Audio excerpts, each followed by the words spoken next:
Hey, what's going on, guys? It's Vesperman Zero. Just making a video today about Fallout 76 that got announced a few weeks ago. It was a pretty big showing at E3 at the Bethesda's conference for 76. And afterwards, I walked away honestly pretty impressed by the whole thing, although I do see that there are quite a few concerns, and that's basically what I'm trying to talk about here. A lot of the fan base is very upset about the new direction for the Fallout series. I'm not really sure if this is going to be like a long-term thing, but at least for Fallout 76, being that this will be probably the only Fallout game we're going to get for the next few years, I think most of the Fallout and even Elder Scrolls fans are a little bit upset about it. So the main thing that I noticed that are people's concerns are the fact that the game's going to be an online game. I mean, point blank period, it's going to be a multiplayer game. There's not really much that can be done about it at this point, right? So there's that. That comes with its own issues. They're afraid that because of that, they're going to have a lot of player griefing, people destroying bases. There's going to be a lack of a story in the game. And Bethesda's also going to have a lot more control over how the mods are inside the video game. I do personally believe that a lot of people are kind of doomsaying this whole thing, really just sort of dragging out the weight by making us all suffer through the whole thing in anticipation for something that could actually end up being a really good game. So as far as people's concerns are, when we're talking about the game being online at all times, that does restrict some of the players who are going to have to play with bad internet connections. I know some of us are out inside of rural areas where we may only have access to like satellite internet. So that is actually one that I do understand, especially because starting out, it doesn't seem like there's going to be any private servers, any way to play offline. I would hope that at least with any private servers being set up, that we would be able to, essentially, if you ever play ARK, you can play offline if you set it up like a private match. It'll just be local instead of actually online anywhere. So, as much as I do understand the whole bad internet connection thing, it's not a problem for most people, really. I mean, there is a loud minority that does have the issue, and I definitely feel that pain. Thankfully for them, they are going to be getting some good single-player games by Bethesda. We still have Starfield that has possibly some level of connectivity to the internet, but does seem to be really a single-player focused game anyway. So the other thing that can be an issue with having a bad internet connection, not necessarily no access at all, is that you're going to be dealing with a lot of lag. If you don't have those high internet speeds or don't pay for that high-speed internet, maybe you're on a 10 megabit per second plan or something like that, you're going to struggle against players clearly who have 100 megabits per second. Anybody who has anything like Google Fiber, AT&T Fiber, that's definitely going to be an issue. But at the same time, I think most of us are able to get pretty decent gameplay somewhere around 20-25 megabits per second. So the other thing is netcode, which it's probably going to get figured out. From what I understand, they had the guys who were working on Quake actually come in and work on the netcode for this game to try to get it, to make sure that they weren't having too many connection drops or anything like that. No connection failures, whatever. It's going to be there. It's probably always going to be there. It's just really a matter of to what degree. And the only other thing that I could think of really is that I have had issues playing online games, even in games like ARK Survival Evolved, which is a very similar concept to what Fallout 76 seems to be going for, where my certain items, or maybe I leveled up and that didn't save, I lost connection to the server at the last minute, and maybe I lost something, maybe an item or two. It does happen, but that's a pretty rare thing. So it's not like it's something you're going to be dealing with all of the time, as long as they can build up some pretty decent servers. So I think the thing that really most people are worried about is the whole kill on site player griefing type thing. Now, I'm very mixed about that, because I do understand that player griefing can take the fun out of the game, and there is a minority of assholes that annoy the majority of us, who repeatedly will follow you around on the map, kill you over and over again, take all your items. They'll even like pretend to be your friend that shoots you in the back when you're trying to help them. So I've dealt with it all. I've never really been a griefer on any online games. I play a lot of Arma. I played a lot of ARK at one point or another. But there's really just ways that's gonna happen. The game's gonna have to be built up to stop something like that. So mainly, Fallout is an RPG game, which means that the time to kill is actually fairly high in a game like this. So I think that could be a tool, or not really a tool, but a way that griefers are going to have a more difficult time trying to kill other players. I mean, Fallout is a game where you can get a mini nuke to the face and then run away afterwards. So I do think that it's going to make griefing a little bit harder.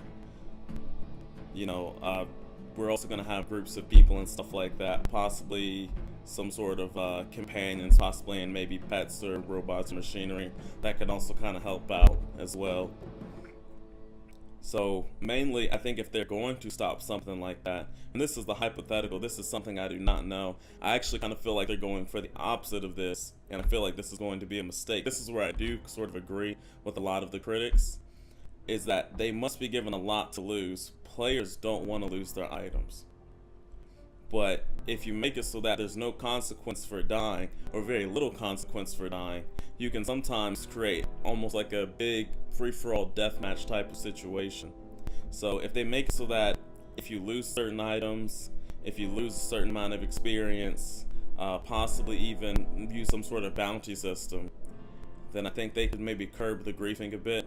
But here's the main thing. I guess my main counter argument to the whole complaint about it is that if there's no kill on site, there's really no excitement. There's really, in my opinion, there shouldn't be a choice about PvP, at least if you're on a certain server. Maybe they'll need to have some player versus environment servers, but I do believe that those servers, while okay, like they have those kind of things in Ark, and I've played the other kind of servers like that in other games, really the most thrilling things are player versus player. That's what causes people to jump into politics of a game. That's what causes people to create their own factions, create their own territories on the map, where they try to keep some sort of player control. And that's my experience in Ark. I believe the server I played on, it was like 343 or 373 or something like that. And I was part of the Merchants Guild. We were the largest guild on that server, or largest tribe on that server. But essentially, there wasn't a lot of kill on sight when I played that game, and you could behave that way if you wanted to, but nobody wanted to lose the T-Rex or Spino or anything like that was high level that they spent a lot of their time on. So maybe that's something that needs to be implemented at some point or another, but I do believe that they raise the stakes for fighting to a certain extent. We're not going to get a lot of that kill on sight they're all afraid on, but it can't be controlled through rules, in my opinion. It needs to be something that the players sort of have to regulate one way or another, that is influenced by value of items, or the value of something that you take the risk of losing. So the other thing is players constantly destroying bases. I personally have no issue with this at all. I don't, not one bit. With my experience in Ark, the higher level players are able to make things with better material, and hopefully that's the way that this is going to work as well. They're also able to have better base defenses, and once you get up to that point where you have those good base defenses, you kind of know who can and cannot destroy your property on the server. Now, you don't seem to be able to pick what server you're going to be on, so that can make that a little bit more difficult. That makes that a lot looser, but there's going to be automated defenses for your bases that I think can be set up essentially, and I'm not sure. They probably have settings that'll let you make them aggressive towards all targets, aggressive towards only targets that attack your property. There's usually some sort of way on most games to kind of regulate what your turrets attack and don't attack. So it's really going to come down to playership, I think, as far as designating who stays to patrol, who's going to go out and get items and do all the scavenging, who stays around to protect the base, at least up until you get a good enough automated defense setup.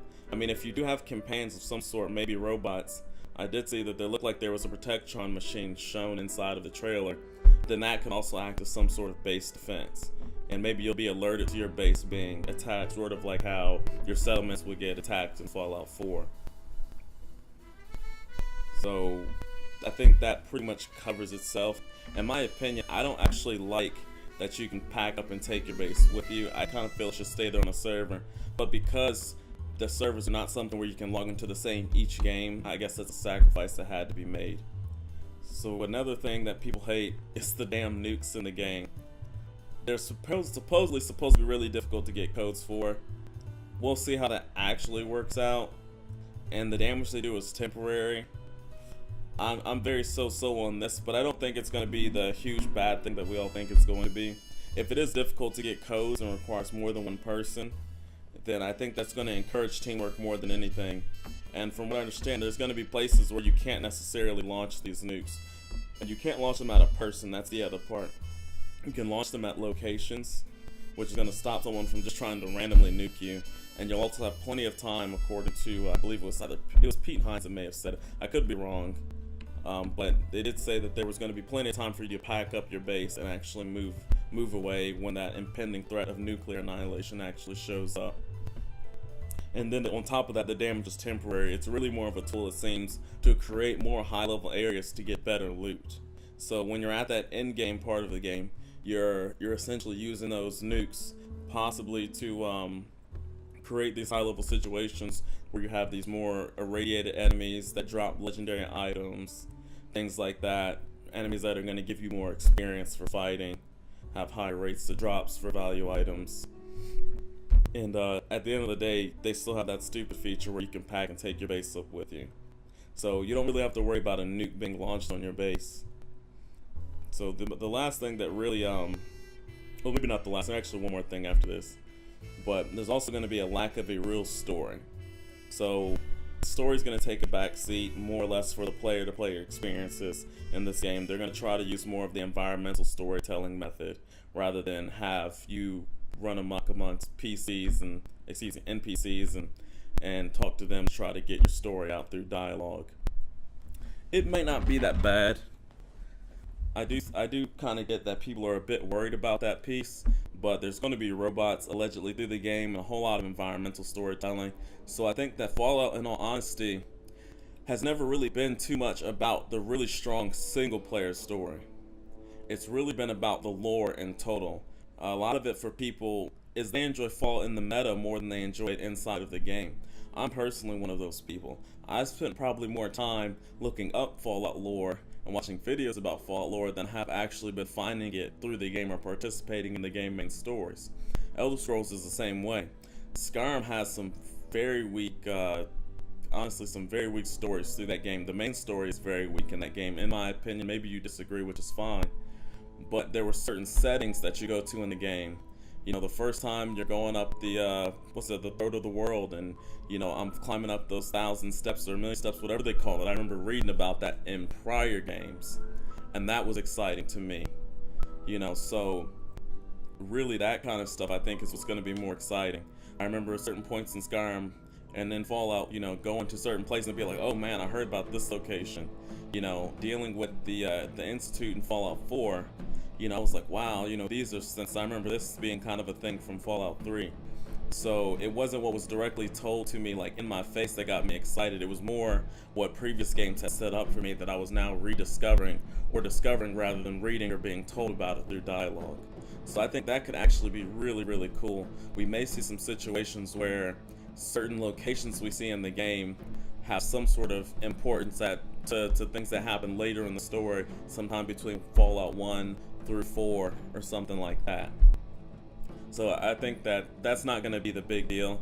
I don't know, I guess some of us really follow the story of Fallout, but I think we complain mostly about most of those stories. So I don't know.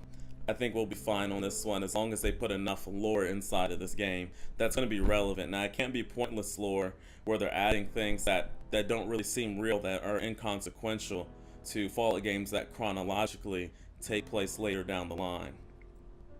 So the last thing that I really have to talk about is Bethesda trying to control the mods in the game. Right now, that whole thing is completely theory. It isn't completely unjustified, but it's just impossible to know at this point in time whether or not they're going to try to force all the mods through Creation Club. Now, with the game being online at all times, I do understand people are being somewhat afraid that, hey, if I don't have the ability to make a private server that isn't connected to online, then I may not have the ability to create whatever mods that I want. So, but I do think that we will get that option down the line. I think they'll be somewhat foolish. I think since every other game in this category pretty much allows you to play in like some sort of offline private server, I do think we'll be able to get the mods that we want. Now, there is sort of a worry that they're not going to release like a GEC type of, you know, the Garden of Creation Garden of Eden creation kit, excuse me, that we've used to make mods on previous games. There is a concern for that they're going to try to trap everything down to the creation club, but I don't know if Bethesda wants to make that move quite at this time. So I do think that we are going to be able to have modding in the game, and I think in particularly they're going to use these private servers, online or not online, so that people can adjust their own difficulties to the game, because this is a so-called softcore survival simulation. Personally, that's not my thing. I kind of like it to be more hardcore. I believe that makes people play the game a different way. So hopefully with some private servers, I will be able to make some adjustments if they release a creation kit type of device. That's going to change some of the things. For one, if you're on my server, items would stay there, stay in place. So that would be one thing that I'd make different. Of course, you'd starve faster, you take more damage, that kind of thing. So if Bethesda's smart at all, they're going to let us have those kind of things. If anyone has any further concerns that I did not cover, that pretty much wraps up this video. Please post those things down inside the comments. If you like this video, if you like it, you know, hit the like button. If you dislike this video, hey, screw you, but go ahead and hit the down vote button if you want to. That's fine with me. I pretty much have nothing else to add to this thing. So I hope everyone's having a great day and continues to have a great day. Remember to drop a comment. If you have any suggestions, have any comments, let me know if you like this video format. This is definitely a first for me. If you've seen my other videos, you see mostly I just do VR stuff. So this is very much outside of my realm. Let me know if you like the sort of free-form talking method. I did at one point compose a script for this, but it felt a little too unnatural. I really didn't like the way that it sounds. But if you think that's something that you want to have, please let me know, and I'll at least give it a go. We'll see how it goes. Alright, thank you. Thank you for watching this video. Like I said, if you like it, drop a like. If you don't, you know what to do. For anybody that's new watching this channel, please subscribe if you like my content and would like me to make more content of this variety. Alright, have a good day. Peace out.